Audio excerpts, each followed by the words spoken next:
नमस्कार माझ्या शेतकरी बंधू आणि भगिनींनो, आमच्याकडे कांदे चाललेले आहे।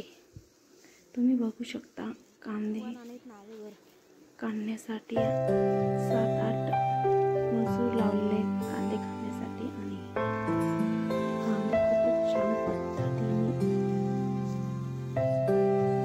आहेत आणि कलरही खूप छान आहे।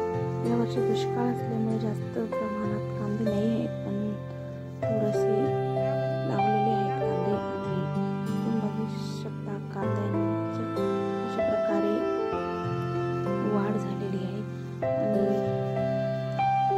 आणि यावर्षी दुष्काळ असल्यामुळे जास्त कांदा लावलेला